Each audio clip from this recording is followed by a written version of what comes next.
오늘은 악으로도 선을 이루십니다 라는 제목으로 하나님의 말씀을 선포하겠습니다. 신앙생활에서 우리의 믿음이 가장 흔들리기 쉬운 때를 말하라 한다면 역시 큰 고난을 만날 때가 아닌가 합니다. 그 어려움이 내 잘못의 결과다라고 한다면 그래도 겸허히 받아들일 수 있겠지만 그보다 더 힘든 경우는 우리가 성도로서 잘 살아가려고 애쓰고 발버둥을 쳤음에도 불구하고 그 결과가 오히려 고난, 오히려 시험, 그리고 심지어 악할 때입니다. 말씀을 따르고 기도하고 주님의 뜻 가운데 걸어갔는데 오히려 하늘이 노래질 만큼 큰 어려움을 만나게 되신다면 그때 성도인 우리가 믿음으로 붙들어야 할 소망의 주소는 어디일까요? 오늘 말씀을 통해서 어려움 가운데에도 믿음으로 나아가시고 이윽고 주님의 놀라운 역사를 만나고 경험하게 되시는 복된 성도님들의 삶 되시기를 주님의 이름으로 축원합니다. 오늘 바울 일생일대의 위기 상황을 맞이하고 있는데요. 어제 함께 살펴봤던 것처럼 유대인들이 대대적으로 바울을 살해할 음모를 꾸미고 있었습니다. 이들이 얼마나 이를 갈고 이 살해를 모의했는지 바울을 죽이기 전에는 먹지도 마시지도 아니하겠다 맹세를 할 정도였고 그 인원이 무려 40여 명이었습니다. 내가 바울이었으면 어땠을까 한번 이 바울이 처한 상황을 상상해 보시기 바랍니다. 나를 죽이겠다고 그리고 나를 죽이기 전에는 먹지도 마시지도 아니하겠다고 결심한 사람이 있습니다. 그것만으로도 너무나도 무서운 일인데요. 그 숫자가 무려 40명입니다. 40명이 나를 노리고 있다고 생각해 보십시오. 그 사람들은 강력한 권력 집단의 비호를 받고 있는 사람들입니다. 아무리 산전수전 다 겪은 바울이지만은 오늘 상황은 그것과는 비교할 수 없는 치명적인 위기 상황이었다는 것입니다. 유대인들은 바울을 유인해서 쥐도 새도 모르게 죽일 계획을 세우고 매복을 준비합니다. 한 사람을 죽이기 위해서 40명의 사람이 일사불란하게 움직이고 있습니다. 심지어 당사자인 바울, 이 상황을 전혀 인지하지 못하고 있었다는 것입니다. 그러니 이번에야말로 바울 목숨을 부지하기가 어려워 보입니다. 그런데 여기서부터 정말 이상한 일이 일어나고 있습니다. 16절 말씀을 보시면 갑자기 바울의 생질이라는 사람이 등장을 하고 있습니다. 그리고 그 생질이 유대인들의 음모를 어떻게 알았는지 모르겠는데 그 음모를 알게 되고 이것을 바울과 천부장에게 알려주는 사건이 일어난다는 것입니다. 아니 대체 왜 바울의 가족이 그때 마침 예루살렘에 있었을까요? 그리고 대체 어떻게 일개 시민이 로마의 천부장조차도 전혀 인지하지 못하고 있었던 이 은밀하고 계획적으로 진행되고 있던 살해의 음모를 듣게 됐을까요? 도무지 알 수가 없는 노릇입니다. 이어서 19절부터 22절의 내용을 쭉 함께 살펴보면 천부장은 이 바울의 가족을 친히 만나고 있을 뿐만 아니라 그 사람이 전한 이 모든 이야기들을 고지고대로 믿고 있다는 것입니다. 성도님들, 로마의 천부장이라는 사람은요, 로마에서도 특권층에 속하는 계급입니다. 그래서 그런 사람을 사전 어떤 허락도 없이 예고도 없이 일사천리로 만난다는 것은 거의 불가능한 일입니다. 약속을 해도 못 만나는 경우도 부지기수입니다. 그러니까 너무나도 이게 이례적인 상황이라는 것이고요. 심지어 그 일개 시민이 구두로 전한 이야기를 어떤 증거가 없습니다. 그냥 구두로 전한 이야기를 사실 확인 없이 믿어주었다는 것은 참으로 놀라운 일이라는 것입니다. 이어서 23절과 24절 말씀을 다시 한번 다 함께 읽어보겠습니다. 시작. 백부장 둘을 불러 이르되 밤 제3시에 가이사랴까지 갈 보병 200명과 기병 70명과 창병 200명을 준비하라 하고 또 바울을 태워 총독 벨릭스에게로 무사히 보내기 위하여 짐승을 준비하라 명하며. 자, 보시면 천부장 이 이야기를 들은 즉시 바울을 구할 대책을 강구하고 있습니다.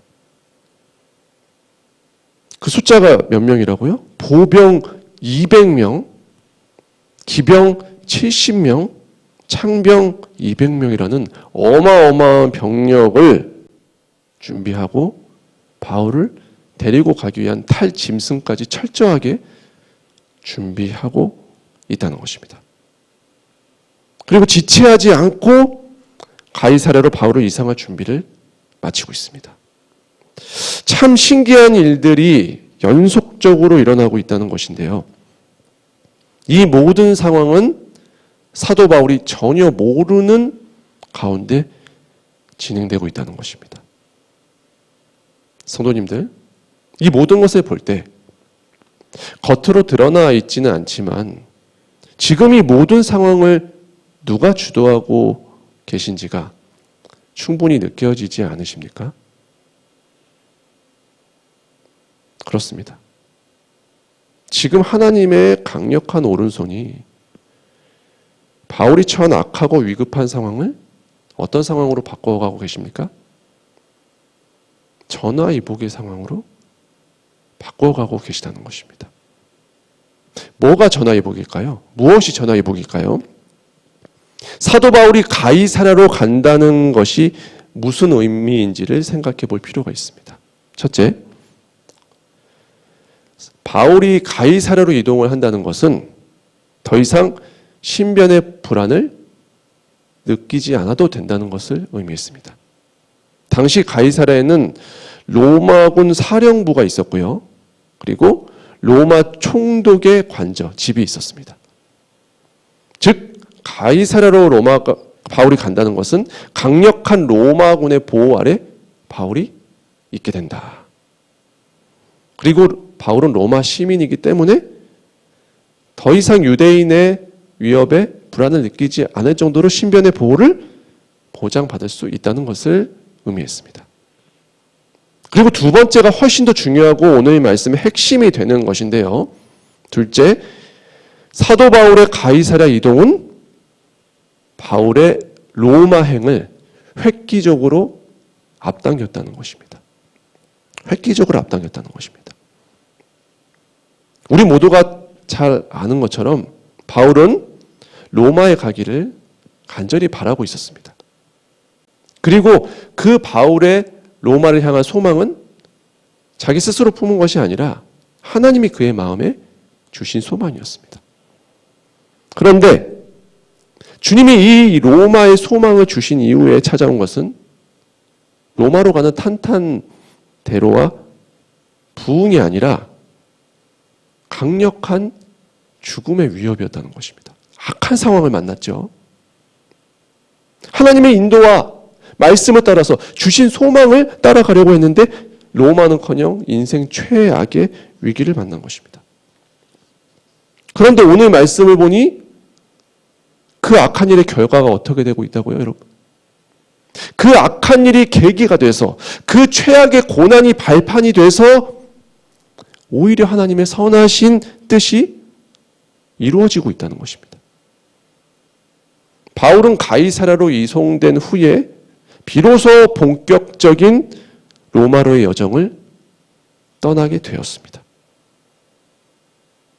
하나님은 이 악한 유대인들의 살해 음모를 선하게 사용하셨다는 것입니다.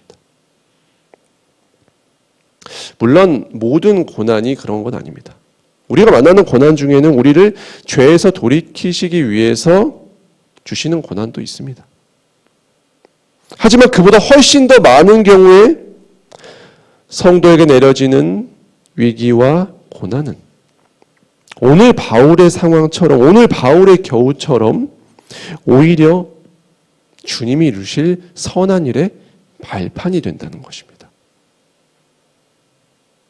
이렇게 악한 일로 선을 만드시는 하나님의 역전의 역사는 성경에서 참 많이 찾아볼 수 있는데요.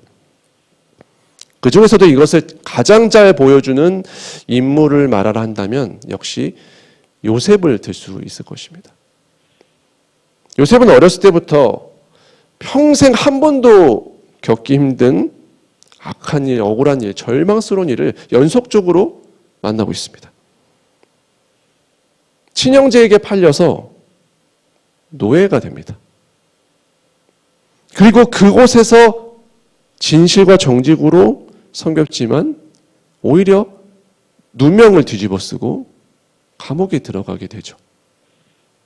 감옥에서도 온 마음을 다해서 선하게 사람들을 돕지만 정작 도움을 받은 사람들은 요셉을 까맣게 잊어버립니다. 이렇게 요셉이 겪은 극심한 위기들은 그 하나하나의 사건들만 보면 최악의 시련입니다. 하지만 우리는 요셉 이야기의 끝을 잘 알고 있습니다. 그 모든 악하고 억울한 일들 통해서 하나님은 요셉을 애굽의 총리로 빚어가셨다는 것입니다.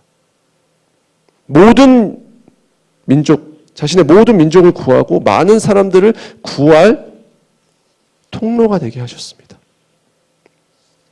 이 모든 악한 일들이 선이 된 것입니다. 사랑하는 성도님들, 만약에 요셉이 자기 힘으로 애굽의 총리가 되려고 했다고 생각해 본다면 그것은 사실상 불가능한 일입니다.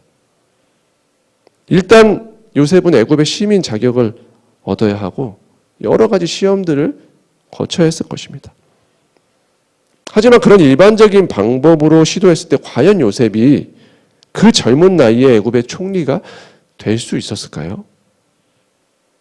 그가 총리직에 올랐을 때 그의 나이가 30살이었다고 성경이 기록합니다.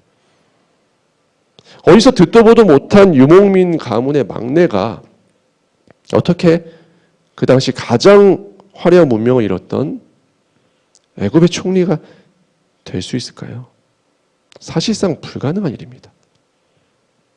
그런데 하나님은 이런 요셉을 무엇으로 총리의 자리에 세우셨다는 것입니까?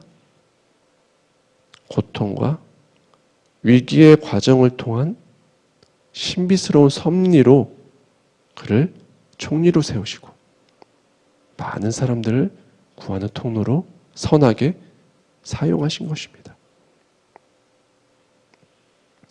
왜 주님이 성도의 삶의 과정에 위기를 통해서 섭리하시는지 그 신비를 우리는 다 알 길은 없습니다. 다만 고난을 통한 성도의 삶을 은혜로 빚어가시는 그 하나님의 선하신 섭리를 우리는 오늘도 믿음으로 바라볼 수 있어야 한다는 것입니다. 요셉의 말년에 그는 그를 팔아넘긴 형제들에게 이렇게 고백합니다. 창세기 50장 20절의 말씀을 다 함께 봉독해 보겠습니다. 시작. 당신들은 나를 해하려 하였으나 하나님은 그것을 선으로 바꾸사 오늘과 같이 많은 백성의 생명을 구원하게 하시려 하셨나니. 아멘. 그러므로 사랑하는 성도님들, 오늘 말씀을 통해 이 믿음을 새롭게 하시기를 축복합니다. 우리가 겪는 악한 일, 어려운 일, 크나큰 역경의 과정들을 통해서 주님은 우리를 아름답고 거룩한 성도로 빚어 가십니다. 악으로도 선을 이루시는 주님이십니다. 로마서 8장 28절의 말씀에서 사도 바울은 이 믿음을 이렇게 고백하고 있습니다. 함께 읽어보겠습니다. 우리가 알거니와 하나님을 사랑하는 자, 곧 그의 뜻대로 부르심을 입은 자들에게는 모든 것이 합력하여 선을 이루느니라. 여기서 모든 것은 좋은 일만 뜻하는 것이 아닙니다.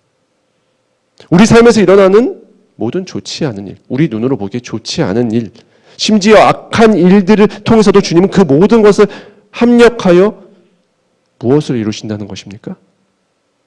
선을 이루시는 주님이시라는 것입니다. 그것이 모든 것을 합력하여 선을 이룬다는 고백의 의미입니다. 주님은 고난으로도 선을 이루십니다. 주님은 악으로도 능히 선을 이루십니다. 이 믿음을 오늘 이 자리에서 고백하시고 선포하시는 모든 성도님들의 그 믿음 가운데 주님이 마음의 중심을 보시고 믿음대로 이루어지는 은혜 허락하여 주시기를, 모든 것이 합력하여 놀라운 하나님의 역사를 만나시는 못된 성도님들의 매일매일의 삶이 되시기를 주님의 이름으로 간절히 축원합니다.